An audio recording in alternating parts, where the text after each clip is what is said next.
cool. I'm here to watch, because there was one thing they left during the day on Monday was this huge yellow dinosaur bulldozer machine, which you can see. Do you want to maybe do the slideshow, Peter? Yeah, it's up there. Oh, it's up there? Yeah, you can. Yeah, there it is. So this is us at dawn, and there's a huge. So there's a security guard there just to watch the machine, basically. But he was. Yeah, it was actually. I really liked him. I don't usually like security guards. It was kind of cool. So that was dawn that day, and then once we got onto the site, we were like, okay, now we're here. Now what? So pretty quickly we got settled into like getting the toilet where it needs to be, getting a kitchen up so we had food.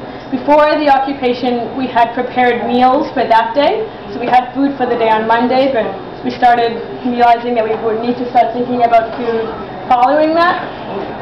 We had people in town who, like, as soon as we got onto the site, we basically set a call, made a phone call saying, like, hey, we're here now. And so then they sent out a press release to all of the media saying what had happened. This happened pretty immediately.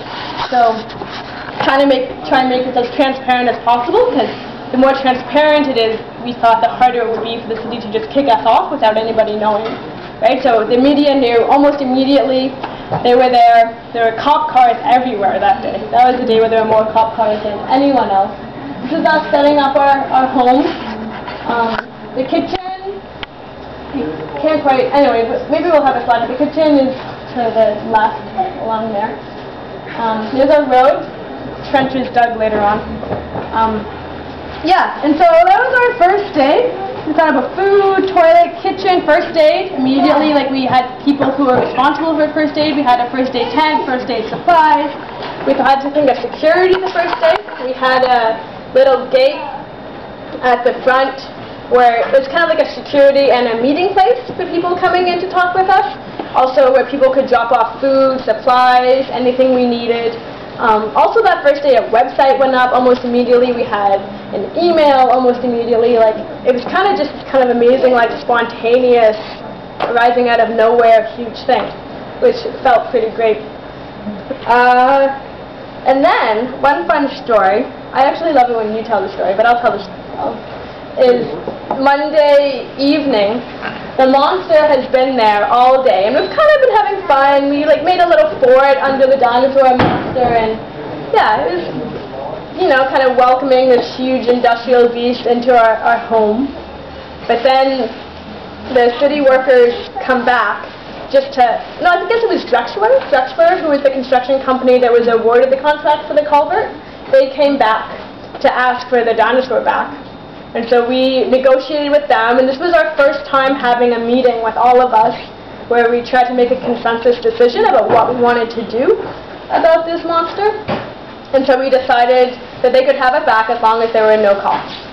So that was an interesting negotiation. So then they took it back, and so as soon as they turned the key in the monster, this huge rainpour just started like pounding down as soon as it started moving. And then as soon as it was off the land, rain stopped, and there was this huge rainbow. Right? Do we have a picture of that? The video is on YouTube. You can actually see the door close on the machine, the rain starts falling, the huge machine drives away. Yeah. As it crests the hill, the rain stops, and a rainbow appears over where it departed. Yeah, it was, and we had a lot of signs like that over the occupation. Like the day later on, where there were 17 vultures in the sky, which was the same day we got the notice that the city was also kicked off of the land, as well as us. A lot of really, really magical kind of the earth saying that it was on our side. Little signs like that. So then after our first day, oh yeah, shade. I don't know if I mentioned, shade was also really important, because they cut down all the trees. Like, we tried to get there as quick as we could, but by the time we got there, they had already cut down a lot of cedar trees.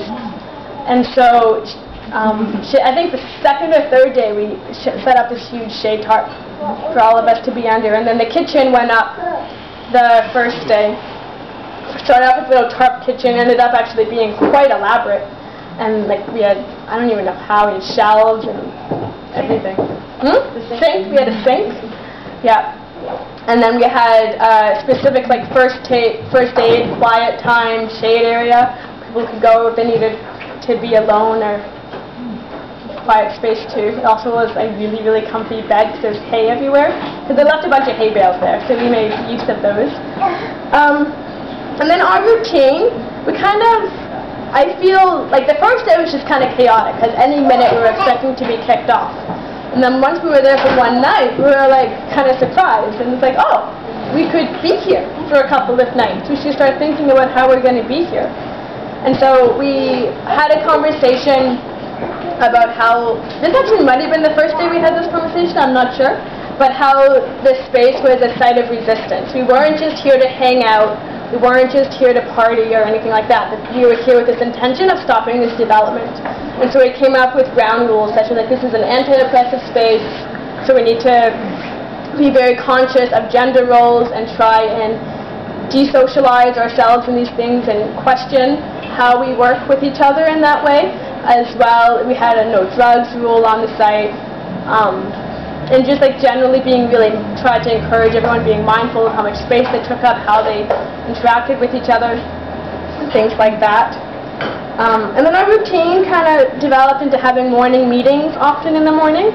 Especially the first couple of days, we would often have very heated conversations about what would happen when the police came, which were never really resolved, but always good to be aware that that's a very real possibility and talking about what that would mean.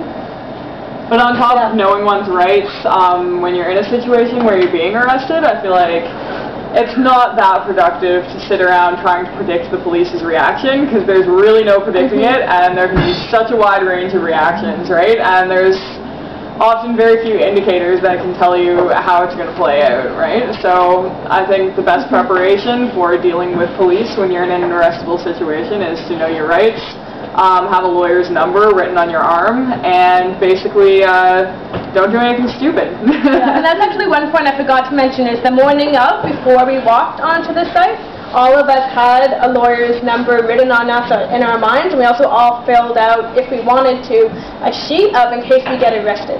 And we had somebody in town who had all of these sheets that we would basically call if anyone happened, and it would have information like, do I have pets that need to be fed? Do I have a family that needs to be called? Do I have an employer that might need to be lied to? Anything like this to make sure that, yeah, we take care of each other in that way. And that's really important, basically, to support each other if someone in the community does end up getting arrested or being pressed with charges. And, you know, like, being arrested is something that I think is really mystified to a lot of people. A lot of people are really not comfortable with participating in something where there is the risk of arrest. And, you know, most of the time with something like this, your charges won't stick. They'll be dropped immediately. If you're held, it will be for a few hours. It won't stay on your record. Even if it does, a lot of like future employers won't even check it, or you know, you can talk to them a bit and reason with them. So I think it's important to kind of get rid of a lot of that mystification and a lot of that kind of not very logical fear of being in arrestable situations, because it can be very necessary, right, to make ourselves vulnerable to that. And then other things that kind of became part of our daily routine, we also had security every night. So there was never a night, or ideally there was never a night where there weren't at least like 3 people awake all night. At the beginning especially, because we were very much on our toes for a police raid.